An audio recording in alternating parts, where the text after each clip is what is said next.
Poder disfrutar de los dones que el Señor ha repartido entre nosotros, ¿verdad? Y ayer, en el tiempo que teníamos de reflexión, en la conferencia que impartió el pastor Samuel Pérez Millos, nos hablaba de la importancia de congregarnos con el deseo de escuchar al Señor hablarnos a través de su palabra, y que eso debe motivar el todo. Y en esta tarde no es menos. Hemos venido a adorarle, hemos venido a cantarle, hemos venido a reconocerle, pero si estamos aquí es porque queremos también escuchar y recibir de Él, para que su palabra, a través del Espíritu Santo, pueda transformar, pueda seguir cambiando, pueda seguir conformando en nosotros la imagen de Jesucristo. Sabemos, ya hemos presentado a lo largo de la semana, seguramente en cada una de nuestras iglesias, pero por si estás aquí por primera vez o has venido invitado, el pastor Samuel Pérez Millos, además de una larga trayectoria pastoral en la Iglesia Unida de Vigo, pues también es profesor y teólogo, escritor, prolífero. Bromeaba con él el jueves cuando cenábamos y le decía: tu próximo libro, no sé si me hará caso, Samuel, yo te lo dejo caer de nuevo, su próximo libro tiene que ser comentarnos y contarnos cómo ha podido hacer todo eso, cómo el Señor le ha bendecido.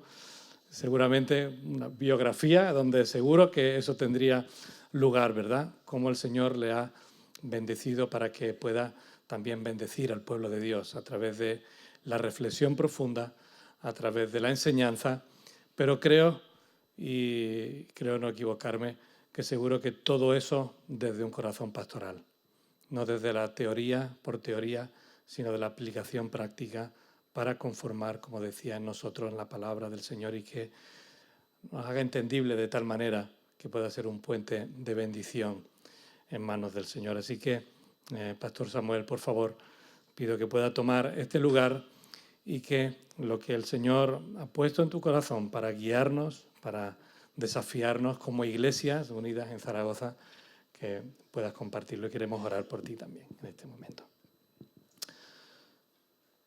Señor y Padre Celestial, queremos darte gracias por tu palabra que tú has inspirado, cuya máxima expresión es tu Hijo Jesucristo, el Logo de Dios. Y Padre, en esta tarde queremos pedirte que una vez más tú puedas hablarnos, Señor, a través de ella.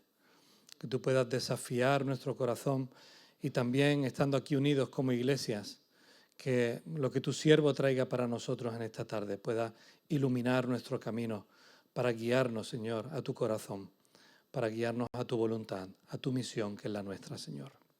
Gracias por el esfuerzo del pastor Samuel, su esposa Susana, por estar con nosotros este fin de semana. Y Padre, te pedimos que también dispongas nuestros oídos, nuestros corazones, que quites de en medio de nosotros cualquier cosa que pueda distraer nuestra atención, con tal de que, Señor, podamos escuchar tu palabra y asimilarla en esta tarde. Te damos las gracias en el nombre de Jesús. Amén. Amén.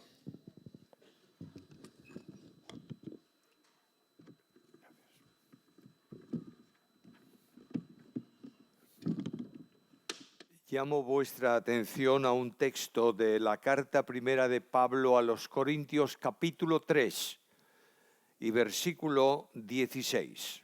Leo ese texto que dice así: ¿no sabéis que sois templo de Dios y que el Espíritu de Dios mora en vosotros?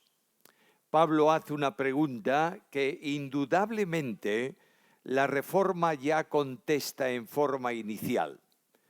Es verdad que los reformadores no dedicaron tanto tiempo a hablar de iglesia. Tampoco hablaron demasiado de escatología. No se pararon a establecer parámetros en las ordenanzas del partimiento del pan y del bautismo. ¿Por qué? Porque no eran urgentes. Lo urgente en aquel momento era determinar dos cosas: cómo se salva a la gente, cómo tiene seguridad de salvación y cuál es la cabeza de la iglesia. Y la Reforma contesta de forma clara: la salvación es por gracia mediante la fe, no porque lo dice la Reforma, sino porque lo dice la Biblia. En segundo lugar, la Reforma afirma que la cabeza de la Iglesia es Cristo y que no hay otra autoridad en la Iglesia más que la Escritura, y que Cristo es el Señor y solo Él debe ser respetado, obedecido y adorado. Esto indudablemente genera una nueva orientación en la respuesta de la pregunta: ¿qué es la Iglesia? Cuando estudiamos este asunto, se ha contestado a lo largo del tiempo muchas veces a qué es la Iglesia. La Reforma contestó eso. Antes de la Reforma, los reformadores o los prereformadores, yo mencioné algunos de ellos ayer, ellos contestaron que la Iglesia es la comunión de los creyentes. Mientras que en tiempos de la Reforma la Iglesia era una estructura. Y esta Iglesia, que era estructura, estaba vinculada y aliada con el poder político. De manera que la Reforma estableció una incisión entre el poder político de naciones llamadas católicas y la disgregación o la segregación o el corte de la nueva posición de la Iglesia, que reconoce que es del reino de los cielos. ¿Creéis que esto es verdad? Sin duda ninguna. Una de las cosas que asombraba entonces es que la Iglesia jerarquía, la Iglesia institución, dejaba de tener importancia a la luz de la Iglesia bíblica, y que se proclamaba de forma muy clara que todo aquel que cree en Cristo y es salvo por gracia mediante la fe pasa a una nueva posición. Nos ha sacado del poder de las tinieblas y nos ha trasladado ¿a dónde? Al reino de su amado Hijo. Y aquí tenemos un conflicto también en el mundo presente. ¿Qué es el reino? ¿Qué no es el reino? Y peleas por el reino. El reino es el lugar donde Dios gobierna y donde es obedecido. Y el reino en el tiempo presente se manifiesta en la Iglesia como comunión de creyentes vinculados a Cristo. Luego viene ese tiempo en donde la Iglesia llamada reformada se extiende en dos grandes grupos: el luteranismo y en cierta medida el calvinismo, anglicanismo, etcétera, etcétera. Ambas iglesias vinculadas con el Estado. De modo que no se resolvió un gran problema que tenía, porque lo que se buscó es determinar cómo se salvan los hombres. Y esto es vital, es importante.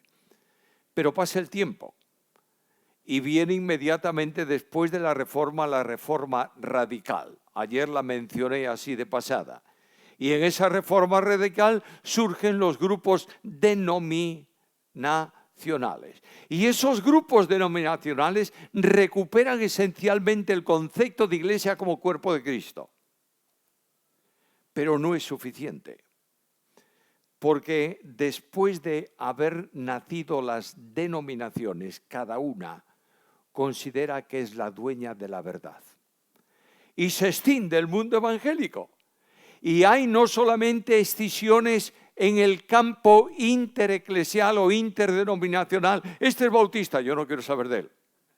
Y este es pentecostal, Dios me libre de tamaña cosa.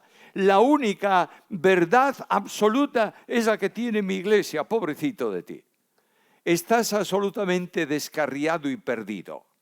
Y es necesario 508 años hace de la reforma, ¿verdad? Necesitamos urgentísimamente otra, que coloque, entre otras cosas, la iglesia en el lugar bíblico. Y yo pregunto, ¿qué es la iglesia? E indudablemente hay tantas respuestas como pensamientos pueden surgir en torno a esa pregunta, pero quiero llamar vuestra atención a que la iglesia es, a la luz de la Biblia, el templo de Dios. Y que la iglesia no es una comunión aislada de creyentes que participan de una determinada reflexión teológica o eclesiástica. La iglesia es la vinculación de todo aquel que ha nacido de nuevo en Cristo Jesús. Quiero recordarte que esta iglesia ha costado el precio de la sangre de Jesucristo. Y quiero insistir esta noche en que la iglesia a la luz de la Biblia no es denominación, sino que todo aquel que ha creído en Cristo por gracia mediante la fe es incorporado a Cristo y es tu hermano en Cristo. ¿Lo entiendes o no? Bueno, lo entendemos teóricamente, pero no en la práctica. Y lo que yo quiero llamar vuestra atención hoy, a la luz del texto de Pablo, que en esa pregunta reflexiva contesta a la gran pregunta que es la iglesia, que hemos leído hace un momento, y Pablo pregunta, ¿no sabéis lo que sois? Sois el templo de Dios y el Espíritu de Dios mora en vosotros, ¿lo entendéis? La iglesia, por tanto, es el templo de Dios. Y quiero mencionar tres cosas hoy. En primer lugar, el propósito de Dios. Dios ha inaugurado un nuevo templo.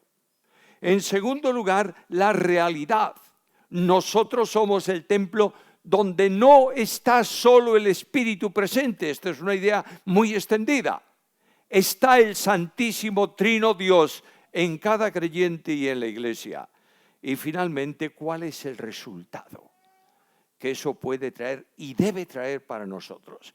Espero que ese resultado comience en la experiencia después de esta conferencia. No por lo que yo diga, sino por vuestra reflexión personal a la luz de la Biblia. Primeramente, el propósito. Cuando Cristo ora al Padre, Juan capítulo 17, preguntamos a veces, ¿qué es esa oración? Y algunos dicen, es una oración de intercesión. Es verdad. Bueno, es la oración sacerdotal en que el sumo sacerdote ora por... También es verdad. Pero esencialmente la oración de Juan 17 es la rendición de cuentas de un esclavo delante del dueño. Y cuando tú comienzas la lectura del capítulo encuentras estas palabras. He acabado la obra que me diste que hiciese. Cristo está diciendo, los discípulos le escuchan, yo he sido enviado del Padre. Los discípulos pensaban que había sido enviado del Padre para instaurar, establecer, restaurar el reino a Israel. Ellos estaban, cuando Cristo les dice, voy a Jerusalén, voy a ser entregado. ¿Qué dice? Y la Biblia dice que no se atrevían a preguntarle, porque la idea de ellos era que reino e Israel, Mesías y reino, era todo lo mismo. Olvidaban que Cristo en su primera venida a la tierra enviado del Padre no vino para ofrecer el reino a nadie, ni vino para establecer el reino. Dios tiene reino siempre. Cristo vino para hacer posible la etapa actual del reino de Dios, que es la unión de todos los creyentes judíos y gentiles, salvos por gracia en Cristo Jesús. ¿Entendemos eso? Y de pronto este siervo, porque la Biblia habla de siervo. La Biblia en Filipenses capítulo 2 dice, el cual siendo en forma de Dios, no estimó el ser igual a Dios como cosa que aferrarse, sino que se despojó a sí mismo tomando forma de siervo, hecho semejante a los hombres. Y estando en la condición de siervo, se humilló a sí mismo, haciéndose obediente hasta la muerte y muerte de cruz. ¿Notas esto? La encarnación del Verbo no humilla a Dios, lo engrandece. Es cuando se hace siervo que voluntariamente se humilla. No sé si estáis notando esta diferencia. Dios se encarna. Bueno, el eterno se hizo hombre del tiempo y del espacio. El infinito se ha hecho limitado como la criatura. El que es gozo perfecto siente la angustia mortal en Getsemaní. El que alimenta toda la creación porque es el sustentador, tiene hambre y tiene sed. Y es nutrido por el seno materno de una madre. Aquel que es felicidad absoluta dice, mi alma está muy triste hasta la muerte. ¿Notas el contraste? Es impresionante. Porque Jesús, el Verbo encarnado, es una persona divina con dos naturalezas. En esa naturaleza divina, Jesús se manifiesta eternamente como Dios. Y la actuación de esa naturaleza divina es una realidad absoluta en el Verbo que se encarna. De manera que cuando tú abres el libro de Génesis, ¿cómo comienza ese libro? ¿En el principio era? No, eso es Juan. Dice esto, dijo Dios. En el principio. Vamos a hacer la Biblia, vamos a la Biblia. En el principio creó Dios los cielos y la tierra. Y a continuación dice, y dijo Dios, sea la luz. Y fue la luz. Ese es un capítulo trinitario. La mente que establece el programa creacional es la mente del Padre. La expresión absoluta de la mente del Padre es el Verbo, que es palabra que expresa absolutamente a Dios. Y el ejecutor material de los movimientos divinos para la creación es el Espíritu Santo. Ahora bien, esto queda ya en el principio de la Biblia registrada, pero ahora viene el momento en que la segunda persona de la deidad, debido al plan de redención, tiene que descender a la tierra. Ayer mencionaba que Dios establece su amor en dos grandes elementos, la misericordia y la gracia. Y la gracia es el amor que obliga a Dios al descenso. Por tanto, Pablo dice en Gálatas 4:4 que cuando vino, ¿qué cosa? El cumplimiento del tiempo, soberanía. Dios es soberano.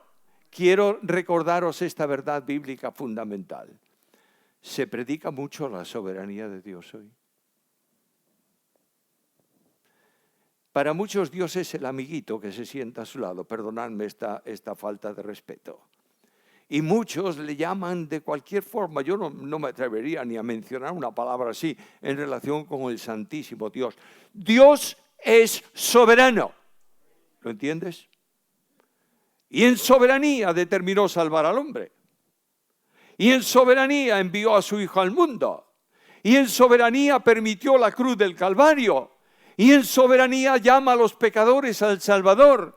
Y en soberanía salva a los que creen. Y en soberanía sustenta la salvación. Y en soberanía glorificará a los suyos. Porque Dios es soberano. Y este soberano Dios que dijo, sea la luz y fue, dice, Padre, he acabado el trabajo que me diste que hiciese.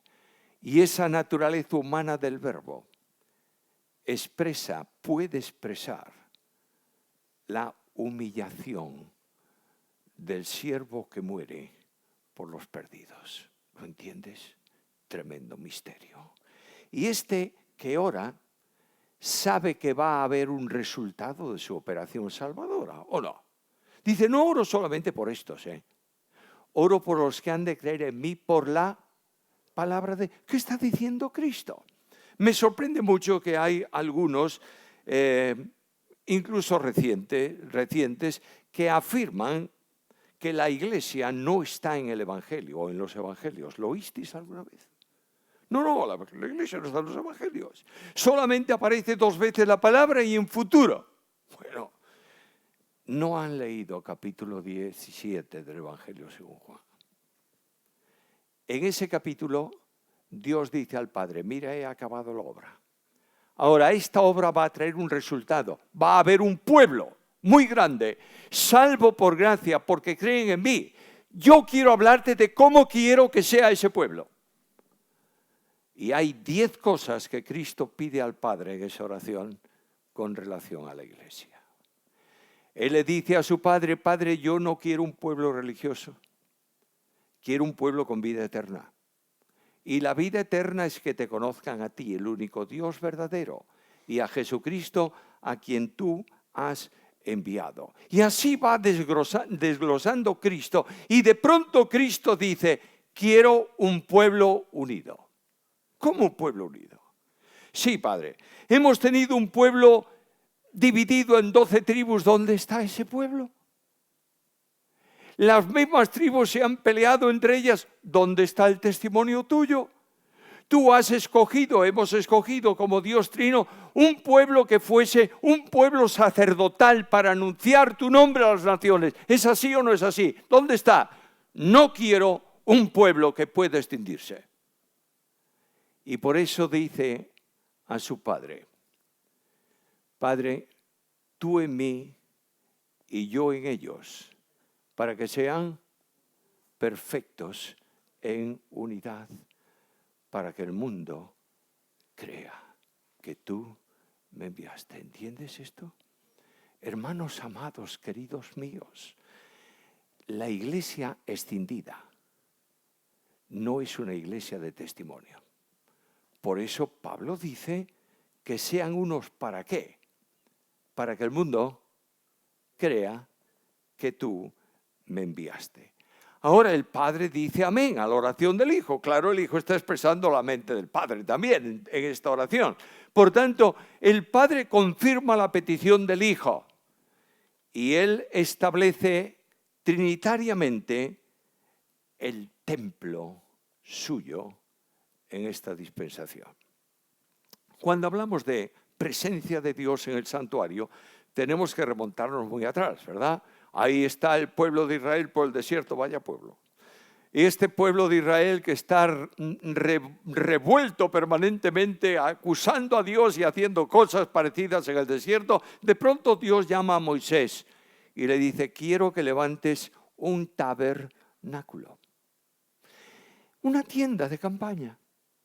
Es verdad que esa tienda de campaña era más importante que las tiendas de los israelitas que iban por el desierto. Bueno, naturalmente, porque allí en esa tienda iba a manifestarse de forma especial la presencia de Dios. Ahora, cuando estudiamos el tabernáculo, encontramos en él los elementos que prefiguran a Cristo. Todo cuanto hay en el tabernáculo, incluido el tabernáculo en sí, es símbolo de Cristo. De manera que cuando yo leo el Evangelio según Juan, capítulo 1, donde la cristología es perfectísima, comienza por la deidad. En el principio era el verbo era con Dios y el verbo era Dios. Y de pronto pasa a la humanidad. Versículo 14 del capítulo 1 de Juan. Y aquel verbo se hizo carne y habitó entre nosotros. ¿Y qué vimos? Su gloria como del unigénito del Padre, lleno de gracia y de verdad. Es decir, Cristo ha sido el santuario corporal en el que Dios se manifestó entre los hombres. Y cuando vieron a Cristo, vieron que la gloria de Dios, porque en Él habita corporalmente toda la plenitud de la deidad. Ahora, algo más. No solamente el santuario recogía, digamos así, la presencia de Dios, sino que la gloria de Dios se manifestaba en el santuario. ¿Es así o no? Estoy hablando del tabernáculo del testimonio. Y de pronto voy a la Biblia. Y en Hebreos 1:3 leo estas palabras, que Jesucristo es el resplandor de su gloria y la misma imagen de su sustancia. ¡Oh, qué impresionante dimensión! Aquel hombre que caminaba por los caminos polvorientos de Judea y de Galilea, ese hombre que era despreciado por la gente, poco entendido por muchos y puesto en duda incluso por sus discípulos después de la resurrección, este admirable hombre, que aparentemente es un hombre solo, la Biblia me dice que es el resplandor de la gloria.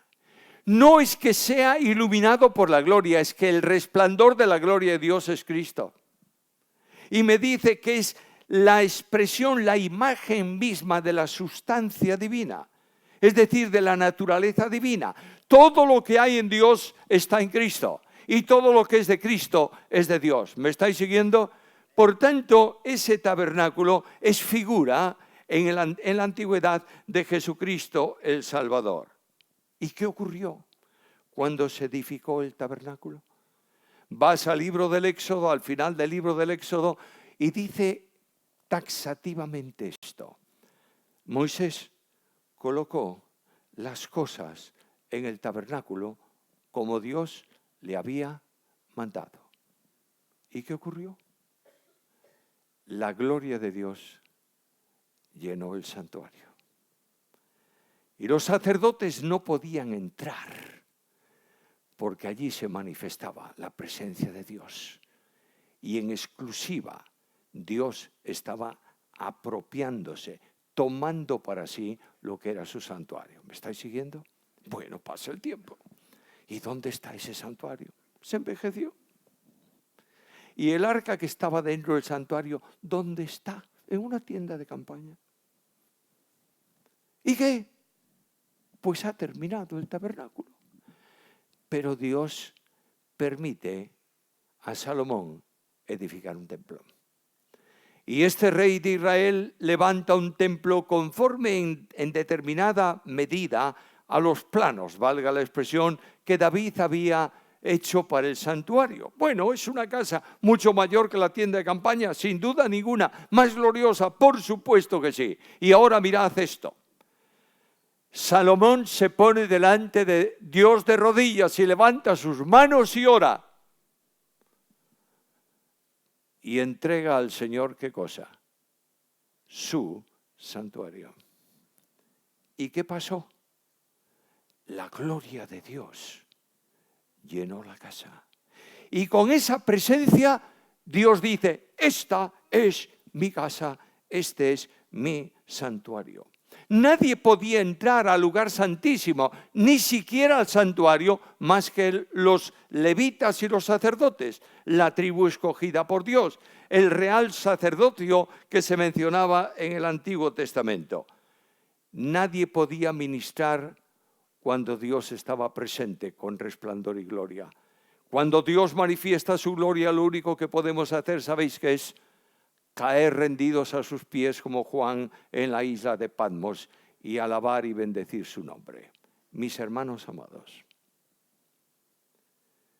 Dios llena el santuario y nadie puede tocar el santuario. ¿Por qué? Porque Dios está presente.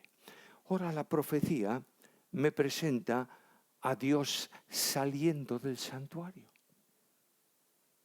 Y ahí por el pecado del pueblo, por la deformación del sacerdocio y por 1000 cosas más, el profeta dice que ve la gloria de Dios saliendo del interior del santuario y aposentándose en el atrio.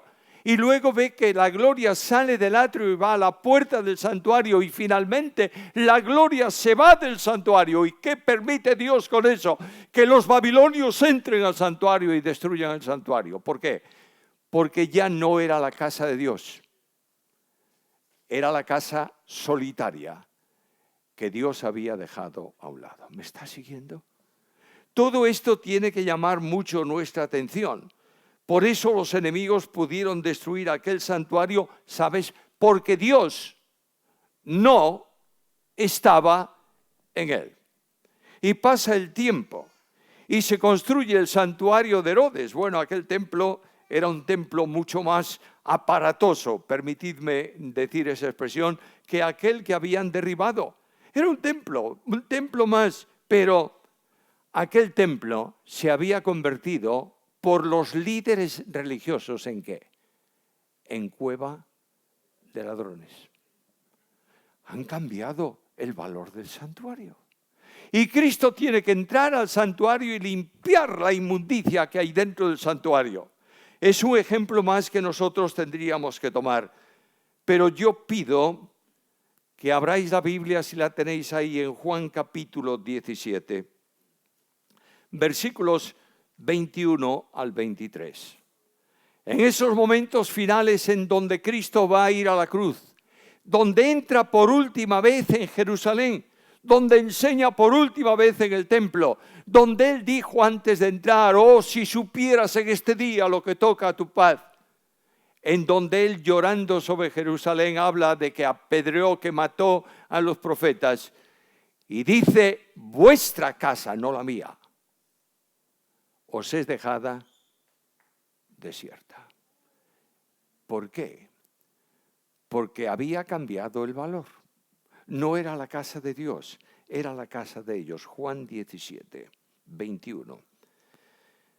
Para que todos sean uno, como tú, oh Padre, en mí, yo en ti, que también ellos sean uno, para que el mundo crea que tú me enviaste. La gloria que me diste yo les he dado, para que sean uno, así como nosotros somos uno. Yo en ellos y tú en mí, ¿para qué? Para que sean perfectos en unidad. Es decir, no quiero un santuario que pueda romperse, extendirse y desaparecer. Quiero un santuario nuevo, en donde la Trinidad Santísima esté presente. ¿Lo dice el texto o no? Y venimos a la realidad. La Iglesia, dice Pablo, ¿no sabéis que sois el templo de Dios? Esta pregunta debe ser contestada afirmativamente. Sí, Señor, lo sabemos. Y este Dios lo entiende así. Y el apóstol Pedro, refiriéndose a textos del Antiguo Testamento, dice estas palabras: mas vosotros sois linaje escogido, real sacerdocio, nación santa, pueblo adquirido por Dios. Primera carta de Pedro, capítulo 2 y versículo 9. ¿Notas la valoración que Pedro da a la Iglesia de Cristo? Sois el linaje que Dios escogió. No entramos en elección ni cosas por el estilo. Esas son peleas filosóficas más que teológicas. Déjalas ahí. Quiero recordaros que somos linaje escogido. ¿Lo creéis o no? Bien. Además, somos un sacerdocio real. Significa que en la Iglesia cada creyente, hombre o mujer, es sacerdote de Dios. ¿Lo entiendes? Pero algo más grande es que Dios hace algo portentosamente impresionante. Antes tú tenías que llevar un holocausto a Dios. Querías ofrendar. Llevabas un sacrificio al templo. ¿Qué tenías que hacer? Primero escoger el cordero. Ya está. Ha costado trabajo, pero ya lo tengo. Ahora tengo que ir al templo, pero hombre, estoy un poco lejos. Pues hay que caminar porque hay que ofrecer el sacrificio en el templo. Y ya por fin llegué al templo. Cansado, pero al fin llegué. Tengo que buscar un sacerdote que esté preparado para ofrecer el sacrificio. Y luego tengo que regresar a mi casa. Y Dios dice, terminó. Tú eres sacerdote para ofrecer sacrificios. Y Romanos 12 dice, hermanos, por la misericordia de Dios os ruego que presentéis vuestros cuerpos en sacrificio. Tú eres el sacrificio, no busques la oveja, eres tú. Y además eres el sacerdote que vas a ofrecer el sacrificio, ¿verdad? Y no tienes que caminar mucho tiempo porque tú eres el templo. De manera que puedes estar en comunión con Dios permanentemente, viviendo la posibilidad de adorar a Dios en espíritu y en verdad. ¿Notas que no hay religión por ningún lado? ¿Notas que no hay sistema religioso? ¿Notas que Cristo en su petición al Padre desenvuelve y elimina toda división en este cuerpo? Porque Cristo dice, Padre, que sean uno, como nosotros somos uno. Lo primero que el apóstol dice es que este templo de Dios ha sido comprado. ¿Tú sabes cuánto le ha costado a Dios? En Efesios capítulo 4, versículo 9, es el versículo de la polémica. Yo siempre saco versículos polémicos. Es el versículo de la polémica en donde dice que Él descendió a las partes más bajas de la tierra. Y ahí se ha montado en la historia de la Iglesia unos especulativos tremendos de que Cristo entre su muerte y resurrección descendió no sé a dónde. Pero ahí predicó el Evangelio no sé a quién. Y luego después de predicar el Evangelio a los que estaban ahí, no hay segunda oportunidad. De pronto resucita. Lo que Pablo está diciendo es algo muy simple. Para salvar al más perdido de los pecadores, Cristo tuvo que descender al lugar más bajo de la tierra. ¿Entiendes esto? No. Luego, la obra de Cristo Y el establecimiento del santuario ha costado la sangre de Jesús. ¿Lo has pensado? Cuando tú tienes un altercado con otro hermano, estás olvidándote de que tú has costado la sangre de Cristo y Él también. Y has olvidado por estas disputas estériles que Dios ha contestado amén a la oración de su Hijo. Y hace posible la unidad por la presencia trinitaria en el creyente. Yo voy al costo. Permitidme una cita más. El apóstol Pedro escribe esto en la carta primera, capítulo 1, versículos 18 al 20, sabiendo que habéis sido rescatados de vuestra vana manera de vivir, la cual recibisteis de vuestros padres, no con cosas corruptibles como oro o plata, sino con la sangre preciosa de Cristo, como de un cordero ya destinado desde antes de la fundación del mundo. Luego la obra redentora estaba en la mente de Dios antes de crear al hombre. Por eso el verbo redimir tiene una tremenda importancia en la Biblia. Nos ha rescatado, es decir, sacado de un lugar de esclavitud mediante el pago de un precio. Cristo ha dado su vida para hacer posible la iglesia. Este grupo de creyentes sentados esta tarde en estos bancos, hemos costado la sangre del Hijo de Dios, ¿entiendes esto? Y de pronto el costo del santuario tiene que estar presente permanentemente en el cristiano, sabiendo que la iglesia son piedras vivas, edificadas para la gloria de Dios. Piedra viva. En nuestra iglesia en Vigo tenemos un problema grave. Y es que tenemos que hacer 2 cultos y probablemente ahora, en el mes que viene, el tercero. ¿Por qué? Porque no cabe la gente. Podemos hacer que crezca el edificio. Ponle vitaminas a este edificio, dile que crezca. ¿Puede? No, son piedras muertas. Pero Dios ha comprado, ha sacado de la cantera del mundo piedras vivas. Y nos ha colocado en la roca viva que es Cristo. Y la vida de Dios se comunica al creyente y crece para ser un templo santo en el Señor. Vinculados a Cristo, somos separados del mundo. Y Jesús dijo, no sois del mundo, como tampoco yo soy del mundo. Ahora Dios dice, construyamos el santuario. Y lo primero que quiero poner es la piedra fundamental. ¿Quién es? Cristo. El mundo religioso discute a veces si es Pedro o es Cristo. Tú eres Pedro y sobre esta roca, y claro, los eruditos protestantes, perdonadme que diga esto de esta manera, que saben enormemente griego, dicen es que hay 2 términos en griego, uno que habla de piedra pequeña y otro que habla de roca grande. Y lo que Cristo dijo a Pedro es, tú eres una... ¿En qué hablaba Cristo en griego? En arameo. Y resulta que en arameo no hay esa distinción.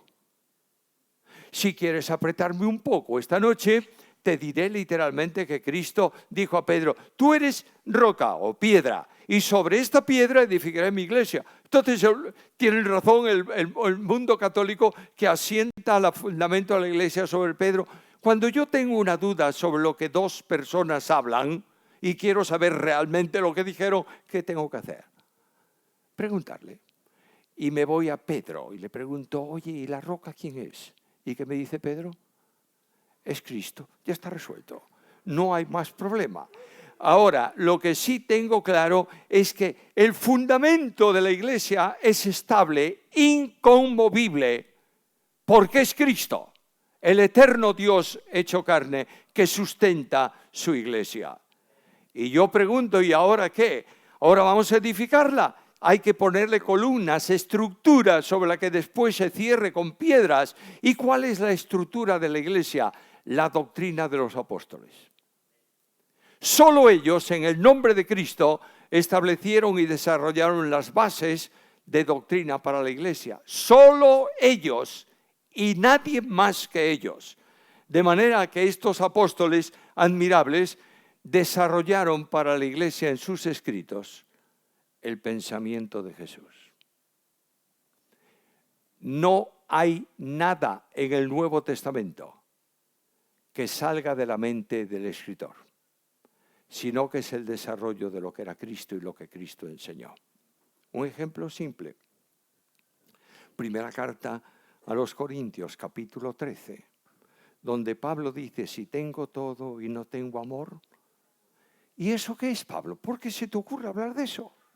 Bueno, porque Cristo dijo que la iglesia, su templo, no se iba a definir, a identificar por lo que cree o por lo que predica, sino por lo que ama. No lo dijo Jesús. Jesús dijo, en esto conocerán todos que sois mis discípulos. ¿Cómo? Si tuvieseis amor los unos para los otros. Y cuando yo no amo a mi hermano, tengo que hacerme una pregunta solemne que Juan hizo en su epístola. El que no ama a su hermano está en muerte. A veces decimos, ¿cómo fuiste salvo? Bueno, porque resulta que un día en el campamento de verano, el monitor me dijo, mira, si viene Cristo esta noche y tú no le has dicho sí, te vas al infierno. ¿Quieres recibir a Cristo? Sí, quiero. Haz una oración conmigo. Y recito la oración que me dice. Y luego, para confirmarlo, levanta tu mano. Y levanto mi mano. Y yo le pregunto ahora al joven que viene a bautizarse, ¿cuándo fuiste salvo? Bueno, yo levanté mi mano e hice la oración el 27 de junio del año 1900, no sé cuánto. Tú puedes levantar las dos manos y los pies y te vas al infierno. Porque no es por manifestación, es por rendimiento de vida. ¿Entiendes esto? Y aquí es algo que tenemos que cambiar. La iglesia de Cristo es dotada de un corazón nuevo por el Espíritu Santo. Esa persona divina que está presente en cada creyente ha derramado el amor de Dios. ¿Para qué? Para que podamos hacer lo imposible, para que amemos a nuestros enemigos. ¿Lo entendemos o no? La iglesia cambia. La reforma se necesita y de pronto Dios dice, bueno, ya tenemos el templo. Vamos a juntar unas cuantas piedrecitas al principio. Luego se va a extender, pero vamos a juntar unas cuantas.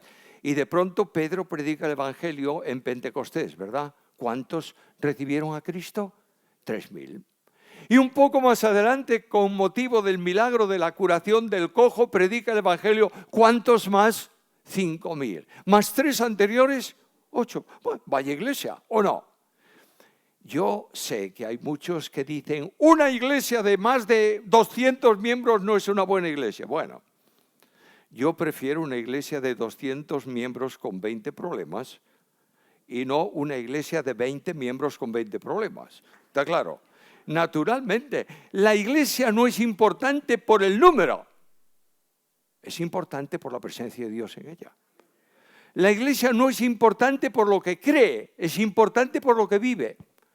Y la vida cristiana es vivir a Cristo, lo dije ayer. Y de pronto Dios ya tiene sus creyentes, han creído, el Espíritu Santo los ha bautizado en Cristo. Y dice, aquí tenemos el templo, vamos a inaugurar. Y de pronto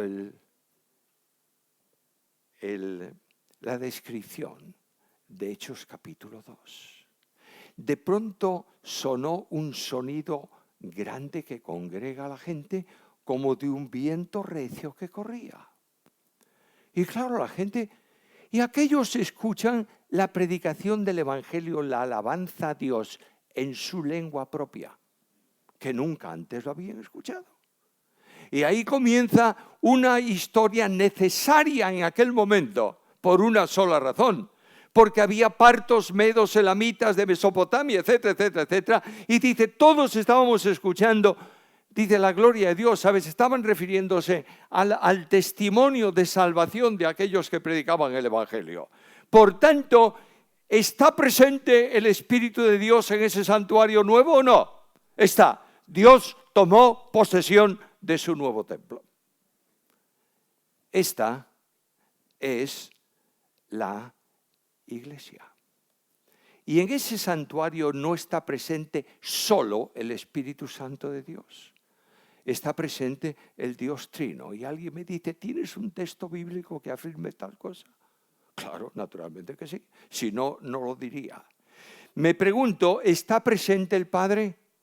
Y Pablo me contesta, hay muchos, pero me contesta en Efesios 4:6 estas palabras, que el Padre está en todos, está por todos y está con todos.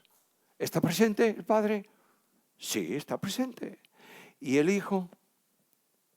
Bueno, Colosenses 1:27, Cristo es, ¿dónde? En vosotros, esperanza de gloria. Y el Espíritu Santo, bueno, hay más referencias, entre ellas la que leí hace un momento, sois el templo del Espíritu. ¿Sabes la gran maravilla de la iglesia? La Trinidad Santísima viene a estar presente en el santuario. ¿Tú te das cuenta de la importancia o no? Y la unidad de la iglesia es posible por la presencia trinitaria. En la Biblia, las tres personas divinas trabajan, valga esta expresión, para mantener la unidad trinitaria. El Dios no es una persona, Dios es un ser, en el que existen eternamente tres personas. ¿Las personas son individuales? Sí, el Padre es el Padre, el Hijo es el Hijo. ¿Son independientes? No, no pueden ser independientes porque la misma vida del Padre es la vida del Hijo y es la vida del Espíritu Santo. ¿Entiendes esto? Por tanto, esa unidad imposible de romper se ha trasladado esta tarde a tu corazón y a tu vida, para que no se te ocurra romper tu relación con tu hermano. Porque la Iglesia unida no es un nombre genérico, es la realidad de la presencia de Dios que mantiene la unidad. Dios está presente siempre. No quiero extenderme mucho más. Mi profesor más querido y más cercano de teología me decía, mira, lo que no digas en 40 minutos no lo digas. Bueno, es verdad. Y además, cuando tú te extiendes mucho y es por la tarde y ya comidos y contentos, hay muchos que asienten. Pero no están diciendo que sí, es que están durmiéndose. Y Spurgeon, aquel predicador tremendo, decía que cuando Dios da a la iglesia un predicador pesado, le da la bendición de un sueño reparador. Claro está. En este momento tremendo, quiero terminar. ¿Y cuál es el resultado? Porque hay una variación con la iglesia histórica o no. ¿Hay una novedad en la doctrina de la Reforma? Claro que sí, naturalmente que sí. Las personas divinas comunican su acción trinitaria a la iglesia y lo primero que comunican es vida eterna. Cuando hablamos de vida eterna, y Cristo dice, yo les doy vida eterna, estamos hablando de la vida trinitaria. Estamos hablando de la participación, dice Pedro, en la naturaleza divina. La vida de Dios tiene esencia y naturaleza. Esencia se expresa por atributos incomunicables. Dios es omnipotente. Yo soy omnipotente, no. Dios es omnipresente. Me gustaría, pero no. Pero tenemos unos atributos que existen en Dios en grado infinito y se comunican al hombre en grado limitado. ¿Dios es amor o no? Pero el amor de Dios se ha derramado en nuestros corazones por el Espíritu Santo. Luego, en esa dimensión de naturaleza, nosotros participamos de la vida eterna. Pero hay otras consecuencias. el Padre en la Trinidad Santísima engendra eternamente al Hijo. ¿Habéis parado a pensar? Esto es complicado, ¿verdad o no? ¿Cómo puede haber un engendramiento eterno? Primero, el Hijo no se origina por ser engendrado del Padre, porque no tiene principio. ¿Me estáis siguiendo? Pero el Padre engendra a su Hijo permanentemente porque es una generación inmanente. Nosotros engendramos a nuestros hijos por una generación transeúnte. ¿Qué significa? Que la acción comienza y termina. Yo he engendrado 4 hijos. Cuando engendré la primera, ¿pude engendrar la segunda o no? Pues claro, porque cuando fue engendrada, terminó la acción, ¿o no? Y podría engendrar más también, pero sería un dolor de cabeza. Ahora, ahí tenemos la generación transeúnte. Un padre puede engendrar cuantos hijos sea. Pero Dios tiene el unigénito. ¿Por qué? No porque no pueda, porque no quiera tener otro, sino porque no puede. Porque está engendrando el primero. ¿Me estáis siguiendo? Y la acción no termina. Y cuando tú llegas a una conexión así, te das cuenta que el Padre en la Trinidad de la Iglesia conduce la Iglesia en un camino. ¿Cuál es? Si Él está engendrando al Hijo, la Iglesia tiene que estar involucrada en obedecer al Hijo. Porque el Padre que dice, este es mi Hijo amado, en quien tengo complacencia, y que dice, a Él oíd. Mirad, hermanos míos amados, la evidencia de que la Trinidad no se manifiesta en la iglesia actual es que Cristo está a la puerta de la iglesia. Y la evidencia de que el Padre no tiene libertad espiritual por nuestro pecado y por nuestra condición es que Cristo está a la puerta diciendo, he aquí yo estoy a la puerta y llamo. La reforma actual necesaria para la iglesia exige recuperar a Jesús y poner a Cristo en la iglesia. Y reconocer que Cristo es el Señor que recibió el nombre que es sobre todo nombre para que en el nombre de Jesús se doble toda rodilla de los que están en el cielo y en la tierra y debajo de la tierra y toda lengua confiese que Jesús es el Señor. Hay demasiados señores en la iglesia. La iglesia está sobrada de grandes y necesita siervos. ¿Me entendéis eso? Porque yo no puedo ser más que Cristo. ¿O creéis que podemos? ¿Y qué fue Jesús? He aquí mi siervo. ¿Qué dice Pablo? Yo quiero que los hombres me recuerden como el mayor evangelista del mundo que prediqué. ¿Dice eso Pablo? No. Dice, quiero que los hombres me tengan por siervo de Cristo. Y utiliza la palabra griega que se usaba para el criado de menor valor. ¿Entendemos eso o no? Hermanos míos amados, Dios nos ha adoptado como hijos en su santuario para que quien tiene al Padre viva al Hijo. Escucha esto, por favor. Para mí, el vivir es Cristo. Hay muchas personas que están buscando poder en la iglesia. Uy, busco el poder. ¿Dónde está el poder? El Espíritu me da el poder. Claro que te da el poder, naturalmente. ¿El poder del Espíritu o el poder de Cristo? Todo lo puedo en Cristo que me fortalece. El Espíritu está colocado en el mundo no para ser adorado Él, sino para glorificar al Hijo. ¿Me está siguiendo? Y cuando el Espíritu Santo glorifica al Hijo, Jesús dijo, tomará de lo mío y os lo hará saber. Es hora de empezar a dejar a un lado experiencias para vivir Biblia. Y es hora de buscar a Cristo, el único Señor, si realmente el Padre está presente en la iglesia.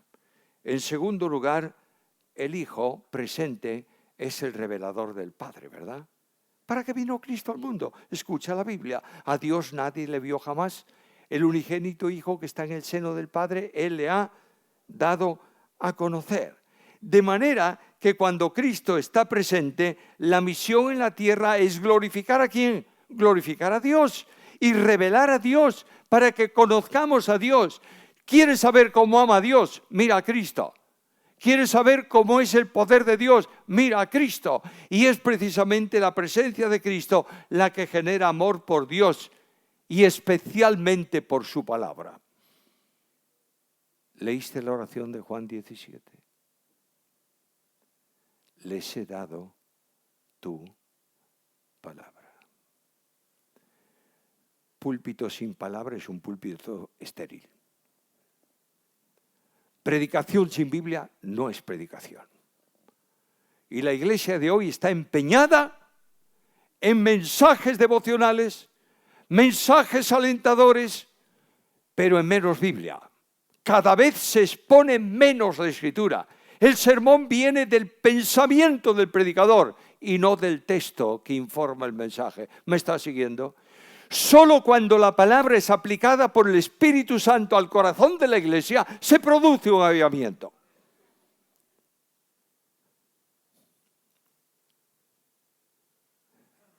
Estoy cansado de ver sistemas. Necesito oír la voz de Dios en su palabra. Si Cristo está realmente actuando trinitariamente en la iglesia ama la palabra. No se pelea por costumbres, ni por formas de vestir, ni por estilo de música. Es verdad que hay alguna música que mueve el esqueleto y no el espíritu. Bueno, es otro problema. Pero lo que necesito es conocer a Dios por medio de Jesucristo y saber que Él es el camino. ¿Y qué más? La verdad, ¿y qué más? Y la vida. Y saber que la palabra alumbra el camino. Hermanos míos amados, en mi ministerio pastoral durante tantos años he tenido muchos problemas. ¿Sabes por qué? Porque he querido hacer yo la obra de Dios. Y no he dedicado tiempo a preguntarle al dueño de la iglesia, ¿qué quieres que haga? Cada vez se consultan más los problemas y se ora menos por los problemas. Nunca se te ocurra abordar un problema sin haber hablado antes de ese problema con el Señor. Y aquí tienes la presencia de Cristo en la iglesia y por último, la presencia del Espíritu Santo. Es verdad que es la persona divina que une la iglesia, solícitos en guardar la unidad del Espíritu. Bueno, está bien, lo reconocemos así, pero lo que sí el Espíritu hace, lo dije antes, es generar el amor de Dios en el corazón de los creyentes. Y Cristo dijo a los discípulos, en esto conocerán que sois mis discípulos. ¿Cómo? Si tuvieseis amor los unos con los otros. Juan dice que el que no ama permanece en muerte. Y el que no ama no puede ministrar. Así de claro. 1 Corintios 13. Si yo tengo lenguas humanas y angélicas y dones y más dones y requete dones y no tengo amor, soy como metal que resuena y címbalo que retiñe. Ahí tenéis una batería. Yo a veces me meto con los de nuestra iglesia, le digo, te han encerrado en la jaula, amigo. Bueno, bien. Cada vez que el batería golpea uno de los platillos, ¿suena bien o no? Sí, estupendo. Ahora yo voy a ir ahí, voy a desenroscar uno y voy a tirarlo ahí al suelo. ¿Suena bien? Molesta. ¿Sabes lo que dice la Biblia? Lo que dice Pablo. Cuando tú ministras sin amor, eres ruido que molestas a Dios y molestas a la iglesia. ¿Entiendes esto? Una de las grandes dimensiones del pastorado conforme a la iglesia de Cristo está en restaurar más que reprender. Cuando Pablo escribe la epístola a los Gálatas, ¿qué dice? Capítulo 6. Vosotros que sois espirituales, ¿qué? Restaurad con espíritu de mansedumbre. ¿Entiendes que necesitamos otra reforma o no? En España hay cientos de jóvenes creyentes en el mundo porque han sido golpeados y no han sido restaurados. Hay personas llorando en el medio del pueblo de Dios hoy porque nadie tiene un tiempo para sentarse con él o con ella y acompañarle con un abrazo en una restauración espiritual. Necesitamos un cambio. Y la reforma llama hoy a la puerta de tu alma y de la mía, en el sentido histórico, para decir, hay que limpiar la iglesia. Y hay que retornar la iglesia a los principios vitales de la palabra. Y Pablo decía a Timoteo, te escribo esto, aunque tengo la esperanza de ir pronto a verte, para que si tardo sepas cómo debes conducirte. ¿En dónde? ¿En la iglesia? En la casa de Dios, que es la iglesia del Dios viviente, columna y baluarte de la verdad. Leía una historia hace un tiempo de un inglés que visitaba una isla, posiblemente del Pacífico, no lo recuerdo muy bien, que tenía fama de tener las mejores perlas, porque los hombres de la isla se sumergían en el océano, buscaban la madre perla, sacaban el molusco para afuera, abrían, sacaban la perla y vivían de esa manera. La historia dice que en una casa vivía un padre y un hijo, solo de familia. Y aquel hijo hizo una inmersión grande, bien profunda, muy profunda, y vio una madre perla enorme ahí pegada a la roca y abierta. Y el chico vio que dentro había una perla extraordinaria. Subió, tomó aire, bajó, pero aquella madre perla no se soltaba fácilmente de la roca. Estuvo demasiado tiempo ahí abajo. Y cuando subió, la descomprensión reventó sus pulmones y murió. Alguien dijo al inglés, ahí hay un señor, le señaló la casa, que tiene la perla más grande que usted ha podido ver. Y el hombre fue a la casa y llamó a la puerta y le dijo, ¿tiene usted? Sí, tengo esta perla, podría verla. Y cuando la vio dijo, esto es tremendo. ¿Cómo es posible que teniendo usted este tesoro viva en esta casa? Permítame que yo haga la gestión. Voy a ir a Inglaterra, vuelvo a Inglaterra, voy a buscar un comprador, le van a dar un precio tremendo por esta perla y usted va a vivir desde ahora en adelante con toda comodidad y lujo. Y el hombre extendió la mano y sacó la perla de la mano del inglés. Le dijo, Señor, no hay precio que pague esta perla. Costó la vida de mi hijo. Y hoy el Padre del cielo está mirando lo que tú estás haciendo con su perla, que es la iglesia. Y te dice, recuerda, que para que tú estés sentado aquí y formes parte de ella, mi hijo murió en la cruz. Que Dios añada su bendición a vosotros y que esta sencilla reflexión de esta tarde despierte el interés de una iglesia renovada para la gloria de Dios.